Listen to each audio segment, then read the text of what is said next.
Alice in Wonderland, Chapter 9, The Mock Turtle's Story. "You can't think how glad I am to see you again, you dear old thing," said the Duchess, as she tucked her arm affectionately into Alice's, and they walked off together.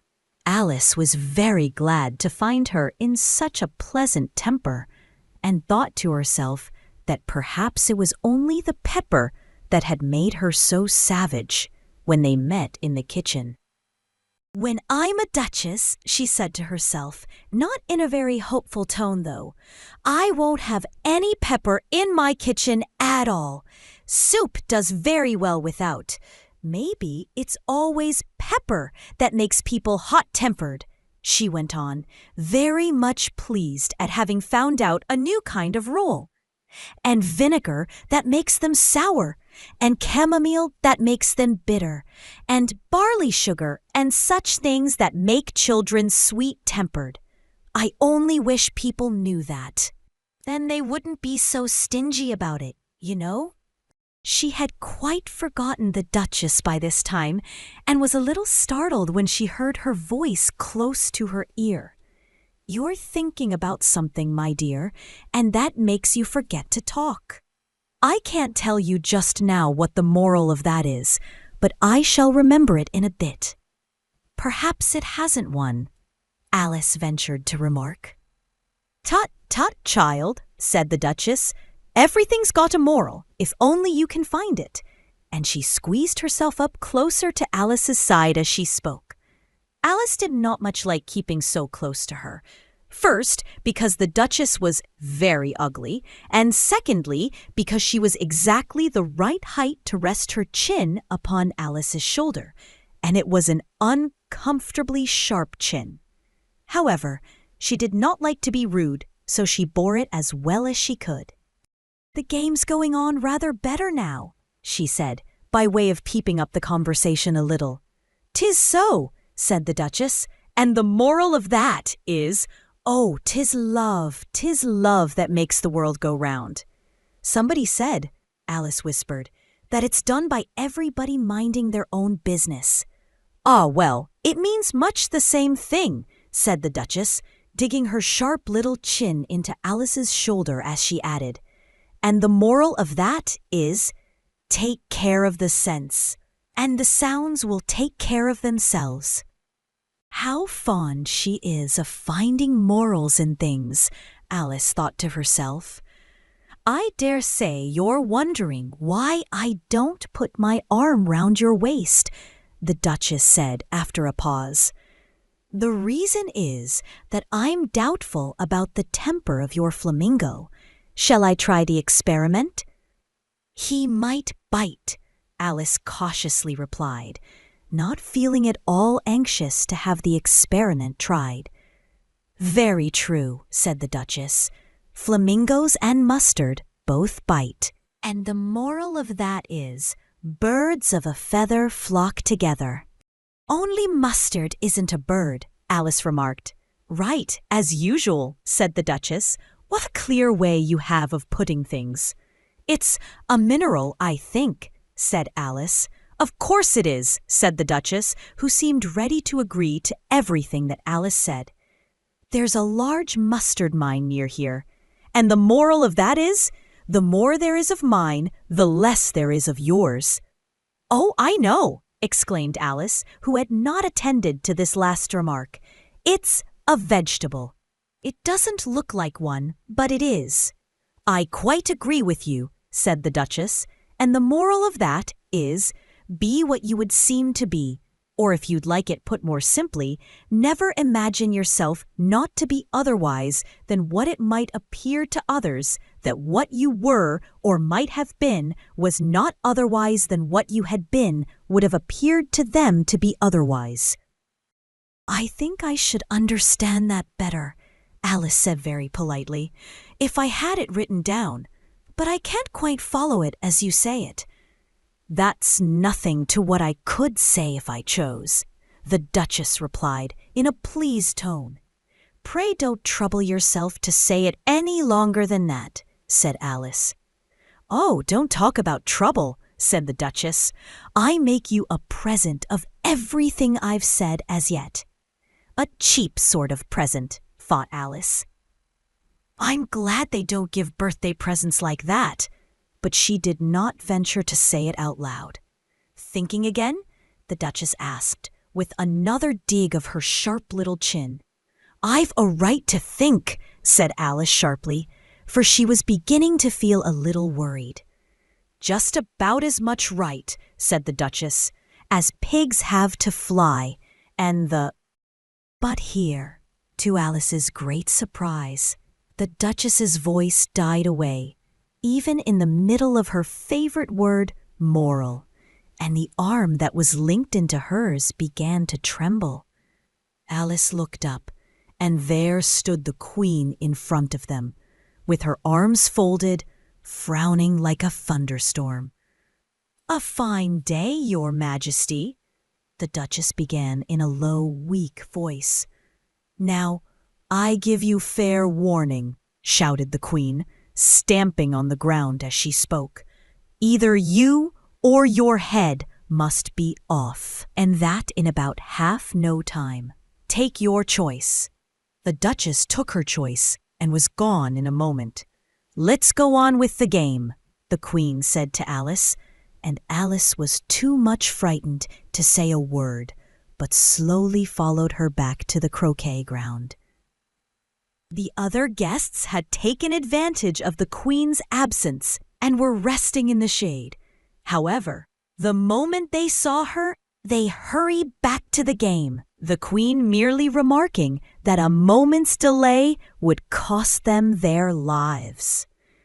All the time they were playing, the Queen never left off quarreling with the other players and shouting, "Off with his head," or "Off with her head." Those whom she sentenced were taken into custody by the soldiers, who of course had to leave off being arches to do this, so that by the end of half an hour or so, there were no arches left, and all the players, except the King, the Queen, and Alice, were in custody and under sentence of execution.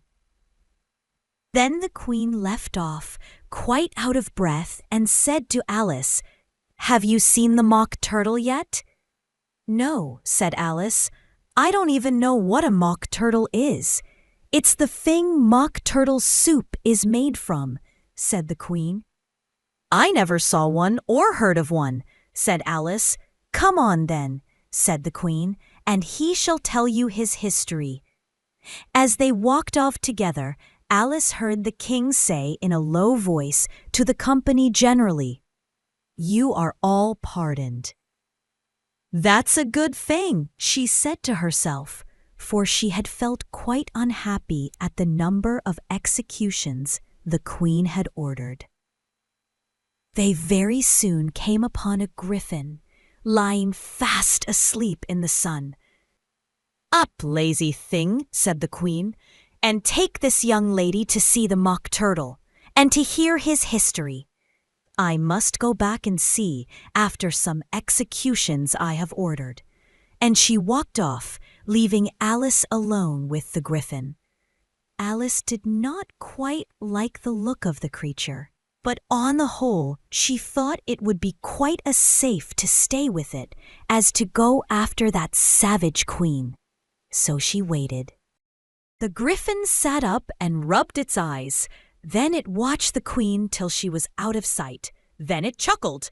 "What fun!" said the griffin, half to itself, half to Alice. "What is the fun?" said Alice.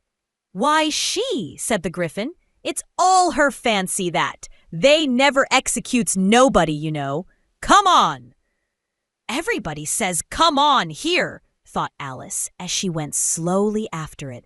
"I never was so ordered about in all my life. Never!" They had not gone far before they saw the mock turtle in the distance, sitting sad and lonely on a little ledge of rock. And as they came nearer, Alice could hear him sighing, as if his heart would break. She pitied him deeply.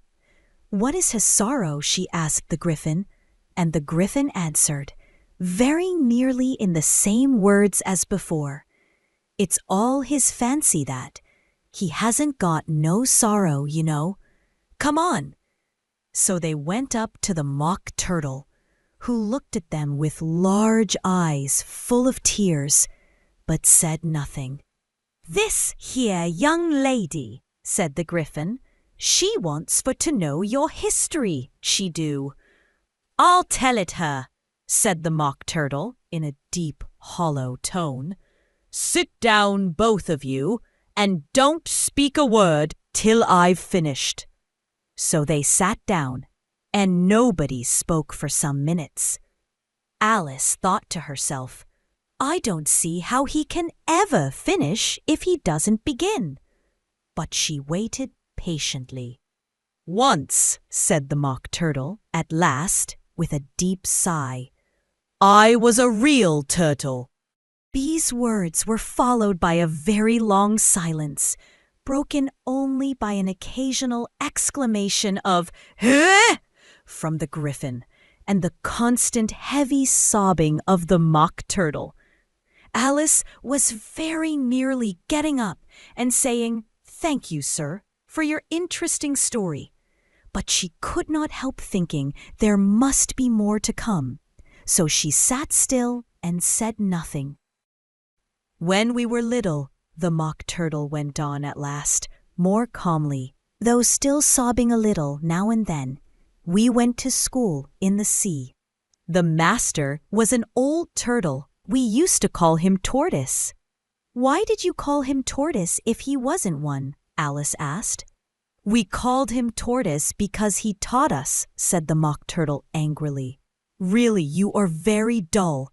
You ought to be ashamed of yourself for asking such a simple question," added the Griffin. And then they both sat silent and looked at poor Alice, who felt ready to sink into the earth. At last the Griffin said to the Mock Turtle, "Drive on, old fellow. Don't be all day about it." And he went on in these words, "Yes, we went to school in the sea, though you mayn't believe it." "I never said I didn't," interrupted Alice. "You did," said the Mock Turtle. "Hold your tongue," added the Griffin before Alice could speak again. The Mock Turtle went on, "We had the best of educations. In fact, we went to school every day." "I've been to a day school too," said Alice. "You needn't be so proud as all that." "With extras?" asked the Mock Turtle a little anxiously. "Yes," said Alice. "We learned French and music." "And washing?" said the Mock Turtle. "Certainly not," said Alice indignantly. "Ah, then yours wasn't a really good school," said the Mock Turtle in a tone of great relief. Now at ours, they had at the end of the bill French, music, and washing, extra. "You couldn't have wanted it much," said Alice, living at the bottom of the sea. "I couldn't afford to learn it," said the Mock Turtle with a sigh. "I only took the regular course." "What was that?" inquired Alice.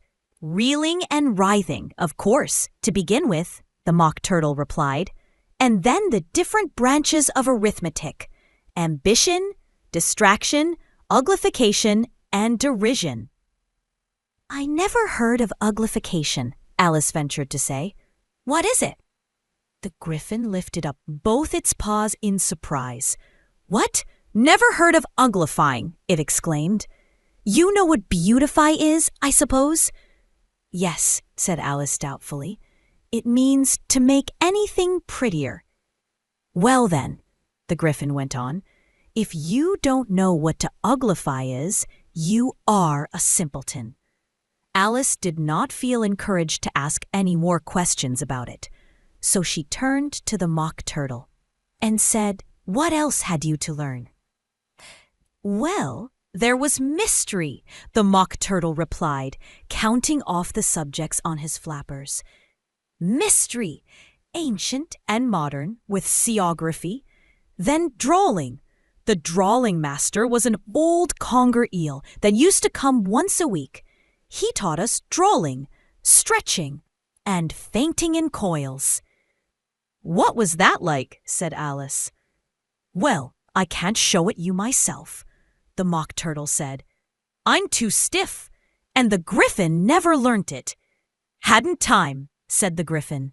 "I went to the classics master, though. He was an old crab, he was." "I never went to him," the Mock Turtle said with a sigh. "He taught laughing and grief," they used to say. So he did," said the Griffin, sighing in his turn, and both creatures hid their faces in their paws. "And how many hours a day did you do lessons?" said Alice, in a hurry to change the subject. 10 hours the first day," said the Mock Turtle. 9 the next, and so on. "What a curious plan," exclaimed Alice. "That's the reason they're called lessons," the Griffin remarked, "because they lesson from day to day."